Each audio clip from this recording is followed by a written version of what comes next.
साथियों, ज्योतिष का एक बड़ा ही साधारण पर बड़ा ही महत्वपूर्ण सिद्धांत तो है कि यदि गुरुदेव बृहस्पति केंद्र में विराजमान है किसी जातक के, तो वैसे भी जन्म पत्रिका में बनने वाले सैकड़ों दोषों की स्वतः समाप्ति हो जाती है।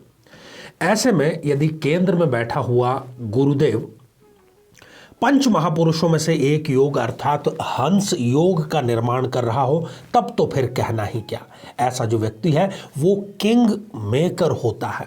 आइए आज विस्तार से मेष लग्न की जन्म पत्रिका में जानते हैं कि हंस योग कौन कौन से शुभत्व प्रदान करता है।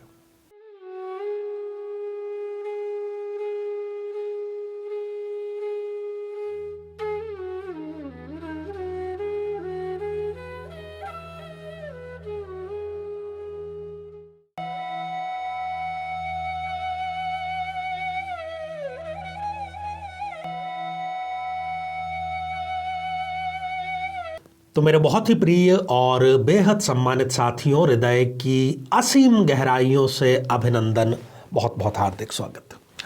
साथियों, पंच महापुरुषों पर इस समय हमारी चर्चा चल रही है। भद्र योग, रोचक योग, इस पर हम ऑलरेडी चर्चा कर चुके हैं। आप जाकर के देख सकते हैं, हमारे चैनल को विजिट कर सकते हैं। आज से हम शुरू कर रहे हैं हंस योग की चर्चा, और पहला ही जो एपिसोड है ये मेष लग्न की जन्म पत्रिका से संबंधित हमने बनाया है। तो आइए सबसे पहले एक मेष लग्न की जन्म पत्रिका पर दृष्टिपात करें। साथियों, 1 नंबर लग्न में ही लिखा है, तो अर्थात ये जन्म पत्रिका हो गई एक मेष लग्न की जन्म पत्रिका। अब आप दृष्टिपात कीजिए चतुर्थ भाव पर, जो कि वाहन का भाव है, सुख का भाव है, माता का भाव है। यदि यहां पर गुरुदेव विराजमान हो जाते हैं तो वो उच्च राशि के यहां पर हो गए कर्क में, इसलिए हम इसको संज्ञा प्रदान कर रहे हैं एक पंच महापुरुषों में से एक योग, हंस नामक योग की। अब ये करेगा क्या? यहां पर बैठे हुए जो गुरुदेव हैं, तो गुरुदेव के जितने डिपार्टमेंट हैं उन सब में ये इनको, जातक को खासतौर पर अपनी दशा अंतरदशा में प्रबलता जरूर प्रदान करता है। इनकी जो पर्सनैलिटी है वो एक आकर्षक व्यक्तित्व की पर्सनैलिटी होती है। इनका जो रहन सहन है वो एक राजसी वैभव से भरा हुआ होता है, किसी राजा से कम नहीं होता। दीर्घायु ये होता है और इनको संतान से संबंधित भी किसी भी प्रकार की परेशानी नहीं होती है। यहाँ पर चतुर्थ भाव में जब ये बैठे हुए हैं तो चतुर्थ भाव से हम विचार करते हैं माता का। तो ऐसे व्यक्ति को, चाहे जातक हो या जातिका, अपनी माता से बहुत अधिक लगाव होता है। ये व्यक्ति न केवल अपना बहुत बड़ा महलनुमा घर बनाता है, बल्कि ये रियल एस्टेट के क्षेत्र में भी बहुत बड़ी तरक्की करता है। अपने झंडे जो है वो अवश्य गाड़ता है। यदि ये शिक्षा के क्षेत्र में कार्य करते हैं तो कई प्रकार के स्कूल, कई प्रकार के इंस्टीट्यूशन, कई प्रकार के कॉलेजेस की ये स्थापना करते हैं। एक बड़ी संस्था ये स्वयं रन करते हैं। जीवन में इनके लग्जरी कूट कूट कर भरी होती है। यदि ये ट्रांसपोर्टेशन से संबंधित कोई कार्य करें, ऑटोमोबाइल इंडस्ट्री से संबंधित कोई काम करें, तब भी ये सर्वोच्च स्थान पर जरूर पहुंचते हैं। साथियों, यहां पर बैठे हुए जो गुरुदेव हैं वो अपनी पंचम दृष्टि से अष्टम भाव पर दृष्टिपात कर रहे हैं। अष्टम भाव से हम आयु का विचार करते हैं, तो ये व्यक्ति दीर्घ आयु को प्राप्त होते हैं। आकस्मिक धन भी हम अष्टम भाव से देखते हैं, तो इनको कई प्रकार और कई बार आकस्मिक धन जो है उसका लाभ भी मिलता है। अष्टम भाव से हम ससुराल पक्ष से लाभ भी देखते हैं, तो इनको अपने ससुराल से बहुत बड़ा कोई संबल, बहुत बड़ी कोई पहचान, बहुत बड़ी कोई सहायता ये ज़रूर और जीवन भर ये मिलती ही इनकी चली जाती है। जो इनकी समस्या समाधान करने का कौशल होता है वो गजब का होता है। ये समस्या में अपने आप को कैसे संतुलित बनाए रखें, यदि किसी को सीखना है तो इनसे ये ज़रूर सीख सकते हैं, और समस्या का ये शीघ्र ही समाधान भी ज़रूर ढूंढ लेते हैं।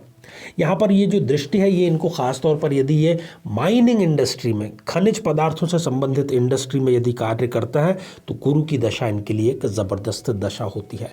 परा विद्याओं में भी इंटरेस्ट इसी दृष्टि के कारण इस जातक का उत्पन्न हो जाता है। यहाँ पर बैठे हुए गुरुदेव ने अपनी जो 9वीं दृष्टि है वो 12th हाउस पर डाली। खर्च तो ये करेंगे, बहुत अधिक खर्च करेंगे, परंतु वो खर्च मांगलिक खर्च ही होगा। निवेश दीर्घकालिक करेंगे और उससे ये अपनी जो नेटवर्थ है उसको कई गुना बढ़ाने में सफल भी ज़रूर हो जाएंगे। और इतनी सफलता इनको, इनकी जो वृद्धावस्था है वो भी एक राजसी वैभव से ही गुजरती है।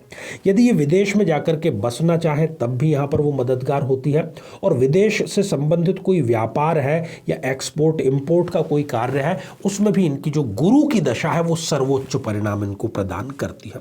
गुप्त विद्या में भी ये अपने हाथ आजमाने से नहीं चूकते हैं।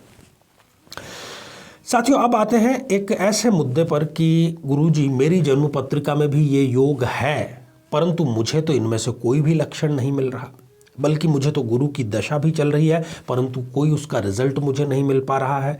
तो क्या ज्योतिष विद्या झूठी है? बिल्कुल भी नहीं है। साथियों, यदि आपकी जन्म पत्रिका में ये स्थिति है, परंतु आप देखिए कि कहीं गुरुदेव अस्त अवस्था में तो नहीं। यदि अस्त है तो वो आपको रिजल्ट प्रदान नहीं करेंगे। उनकी आप डिग्रियां, उनके अंश, उनका बल देखिए, कहीं उनकी डिग्री 0, 1 या 28, 29 जैसी अंतिम डिग्रियां तो नहीं। जब वो बलहीन हो गए तो वो आपको कैसे रिजल्ट प्रदान करेंगे? ऐसी सभी जन्म पत्रिकाओं में जिसमें कि गुरु एक मारक ग्रह होते हैं वहां पर भी वो रिजल्ट प्रदान नहीं करेंगे। लग्नेश के यदि शत्रु हैं तब भी वो केंद्र में रह करके कोई बेहतर रिजल्ट आपको प्रदान नहीं करेंगे। तो ये सारी स्थितियां देखना बेहद आवश्यक होता है।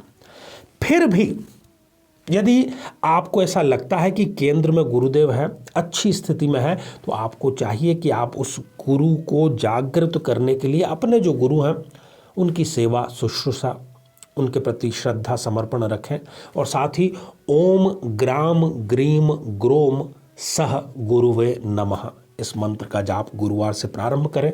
शुक्ल पक्ष का प्रथम गुरुवार होना चाहिए और फिर नियमित रूप से आप इसको करते रहें।